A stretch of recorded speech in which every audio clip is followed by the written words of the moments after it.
evening, everybody. Welcome to the 2021 Pinnacle Induction Weekend. And congratulations to all of you for getting here.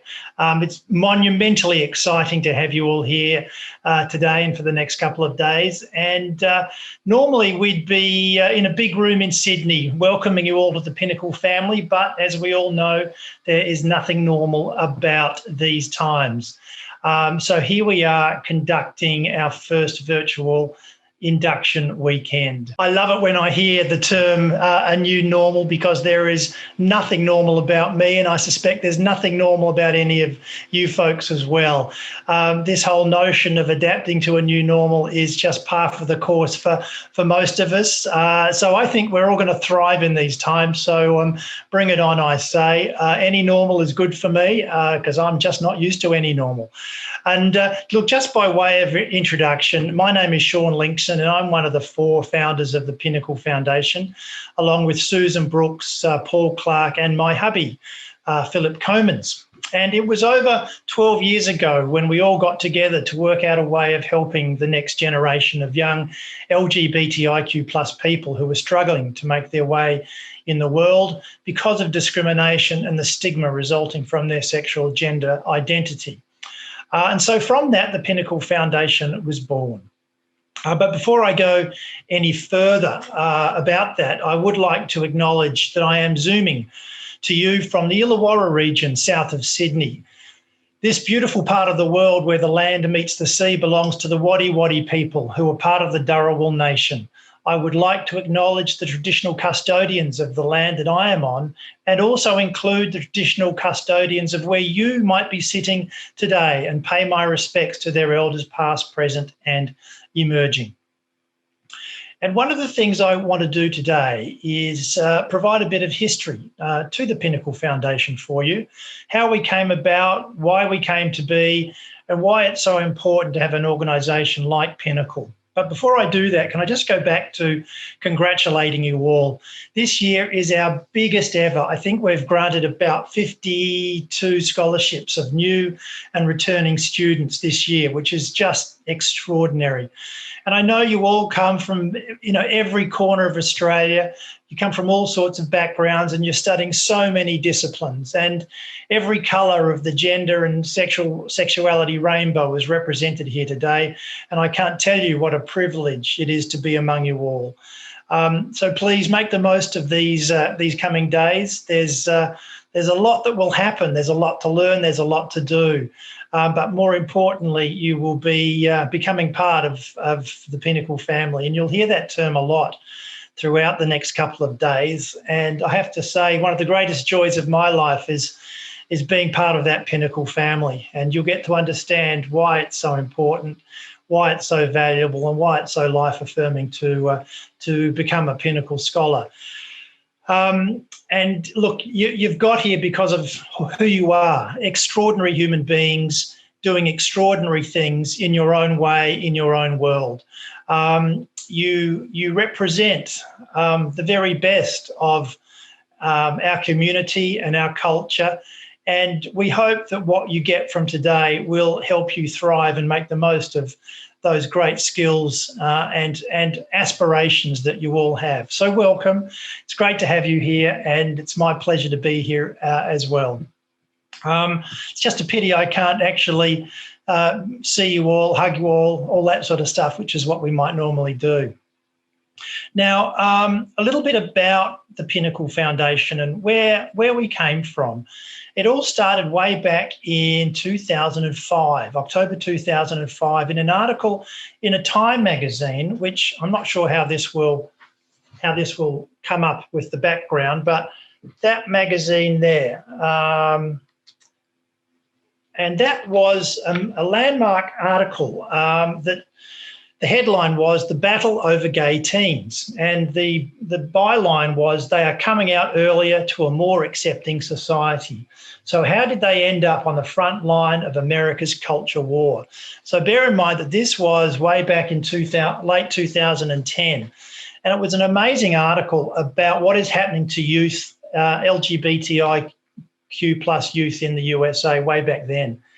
And it was a battle between what was described as the religious right, and right at the other end of emerging companies who are now doing lots of different things in diversity and inclusion and carving a real place for anyone identifying with diverse sexual or gender identities. It was the spark of the Pinnacle Foundation, because in that article they mentioned an organisation called the Point Foundation, and it was an organisation that provided scholarships and mentors to young people.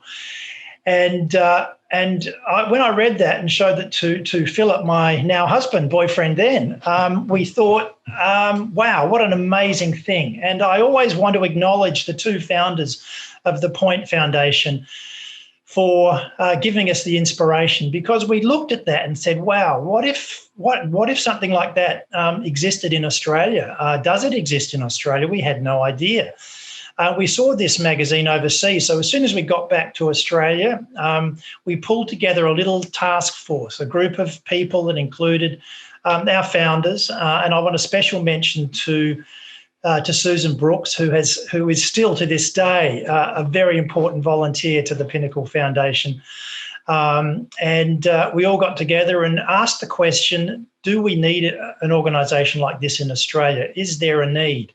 And so the task force that was comprised of some social workers and people helping the LGBTIQ plus community and a whole bunch of other people that were embedded in the community, we got them to ask that question, do we need something like this? And of course, the answer came back a resounding yes. Nothing existed like this in Australia at the time. There was an incredible need for an organisation like the Pinnacle Foundation to exist, because there were so many young people slipping between the cracks. And just like the article about America, where there was this battle for what they called gay teens, and I presume non-gender specific terminology, this battle existed in Australia. And there were so many young people who weren't able to achieve their goals and their dreams and their aspirations simply because they were battling discrimination and a whole bunch of other stuff in their homes, in their communities, in their faiths, in their country towns. It was happening all over Australia. And so what we did was set up the Pinnacle Foundation to try and help young people that found themselves in those very circumstances. And here we are today. In 2021, we've been operating since, I think we issued our first scholarship in 2010. So it took nearly 4 years to set the organisation up, with the help of some amazing organisations, all pro bono, and some amazing volunteers. So we did issue our first scholarships in 2010. It was only 2. And our 2 mentors. And the idea was to provide funding, a scholarship funding for a student to complete anything that they wanted to do in terms of their studies. And that could be university, of course, it could be TAFE, it could be any other education program that was going to help them achieve their career aspirations and life aspirations. And so whilst the success of the funding component of that was really important, the greatest thing that we could give any student was a mentor. And so the mentor program became a really significant focus for us over those years of growth. So in the first year we had 2 scholars. The next year in 2011, I think we had 9. The following year it grew to, I can't quite remember the numbers, but it was something like 17 or 18. And ever since then, we've been progressively increasing the number of scholarships each year. Now, that's come about for a whole bunch of different reasons. The first thing is funding. Obviously, lots of generous people and lots of generous organisations donate money. We are a charity, so they donate money so that we can pass that on to you. And the size of the scholarship has increased as well. The value of the scholarship has increased as we've seen how important the money part of this is to you.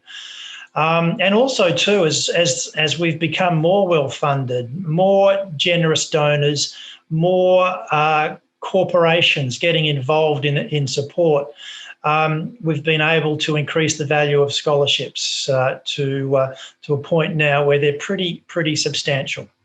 And at the moment, I think we're one of the largest scholarship providing organisations in Australia, which is pretty amazing.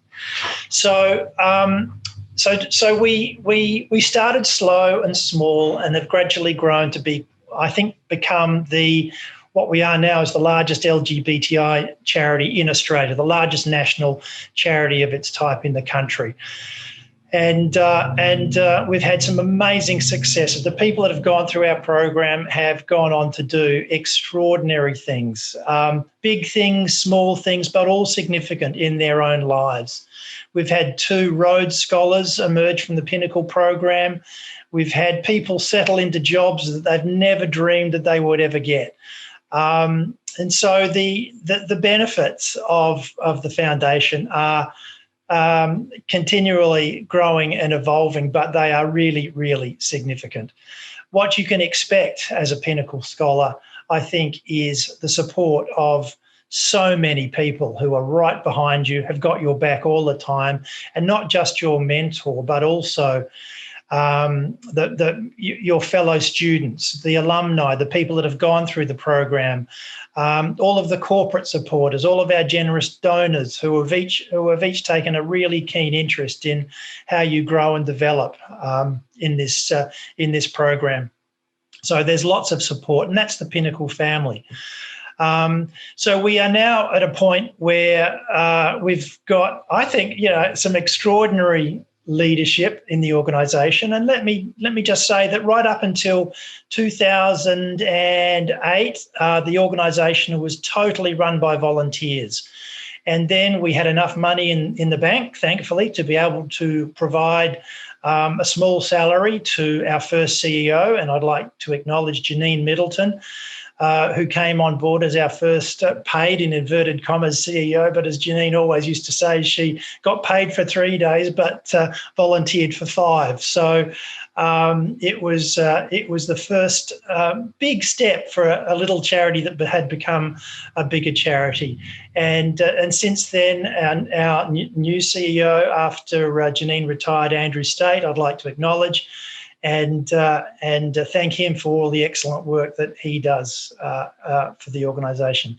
And believe it or not, the organisation still has around, I think, 115 volunteers. It actually might be a lot more than that now, but it numbers in the hundreds. So there's an extraordinary number of people who are coming together to devote their time and their care and their attention and their focus to you, the students, as well as the mentors, to make sure you get the very best and the most out of this program for you. I do want to dwell a little bit on the donors, because we wouldn't be here because of the people that have generously given money. And we have people donating $5 a month. We have people donating hundreds of thousands of dollars over a lifetime. We have people that write the Pinnacle Foundation into their will, so that we can get a wonderful gift from them when they pass away. The community has just been amazing, the way it has come behind us and recognised what an important charity we are in Australia, and in particularly in the LGBTIQ plus community. So I wanted to acknowledge them, because it's because of them that you are here today with a Pinnacle Scholarship behind you. And without them, we wouldn't be here, and we certainly wouldn't be able to cover 55 scholarships around the country. The other thing too is our corporate sponsors. Now they're also donors, but they do a lot more for us as well. We have a whole bunch of large organisations, and one of our founding partners was the Commonwealth Bank, who has been with us for a long, long time, and they sponsor 6 scholarships around the country every year. And so many other organisations like the Commonwealth Bank that have supported us financially and offering in-kind services, legal services, marketing services, website services, you name it. There's so many things that have been donated to us by very generous organisations. And And I'd like to, on your behalf, thank them for their support and ongoing support as we grow. And some of you are actually being supported by specific named scholarships from various organisations. So we have a lot to thank them for. And the other thing too is why Pinnacle Foundation has to exist. And I have to say that the happiest day of my life would be when the Pinnacle Foundation doesn't have to exist, because that means there is no discrimination in the world. We are all treated equally, and sadly, I don't think that that day is anywhere near. I think that fight for basic human rights and not being marginalised, and the fight for equality is still a battle that we have to fight. And for that reason, I think the Pinnacle Foundation will be around for a long time to come. But why does it exist? The real reason it exists is basically to help you all shine, to equalise you in an unequal world. See, we're here, I think, to help you climb your own pinnacles, your own mountains. We want you to get to the top of every mountain that you ever want to climb. We don't want you to hold back. We want you to fearlessly go into the world knowing that there's a huge number of people behind you, supporting you, elevating you, pushing you as far as you need to go, as far as you want to go, and as high as you want to go. That is why the Pinnacle Foundation exists. That is what the Pinnacle family does. And there should never be a time in your life from this point on where there isn't someone you can turn to for help, someone you can ask for advice, someone you can go to for any type of support, someone or even an organisation that you could go to about employment, about career advice, about anything that you might face in your life. That is what the Pinnacle Foundation has done for all of the scholars that have gone through the program, and that is what the Pinnacle Foundation will continue to do for you every step of the way. So if there was any advice I could give you to get the most out of the next couple of days, it is don't hold back, don't be reticent, be brave.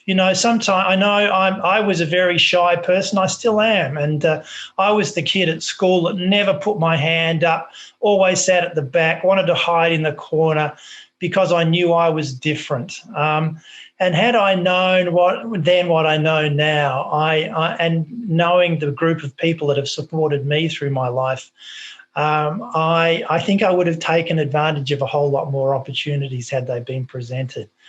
Not that life didn't present its challenges and its joys as well, but this is the time, this is the environment for you to be fearless, to be who you want to be. Don't be afraid of saying anything. Don't be afraid of doing anything amongst the group of people that you are with for the next couple of days, because it is the safest environment that you will ever find in your entire life, and it will remain so for the rest of that life. So please use this time well. Take advantage of everything that you learn in this event. Make the most of the people that you meet virtually. And I hope that we all get together and meet each other one day soon. I know a lot of the people involved in Pinnacle will be visiting the various states once the COVID restrictions are lifted. So we'll all get to hopefully one day shake a hand or rub an elbow or even have a hug. I live for that moment when we can and when we do that. But for the moment, it's all on screen. But know that even though we're not there with you at the moment, we are there all the time and always will be. So enjoy the couple of days that we've got ahead and the few nights. I know that there will be plenty of follow-ups, circumstances and opportunities as the year unfolds. And hopefully I'll be there for some of them to see you all. And a big thank you and a big shout out to all of the people involved in in managing and running the Pinnacle Foundation, all the volunteers involved, and all the people involved in the selection process and the mentor matching process that have done so well to identify you as a Pinnacle scholar and a Pinnacle mentor, and show the wisdom of connecting you in the most amazing way. So a big thank you to all of you involved in that process. So I'm going to hand over now to the next stage of the evening. I hope that we get to meet each other soon, and it's goodbye from me and good luck. One last thing I want to do before I sign off finally, and that is to introduce Andrew State to you. Andrew is the Pinnacle's CEO. He's based in Melbourne. He is the person that runs the organisation so well and oils all the squeaky wheels and manages the volunteers and does an amazing job. So I'd like to take an opportunity to welcome Andrew, and he can take it over from here. Here you go, Andrew. Thank you.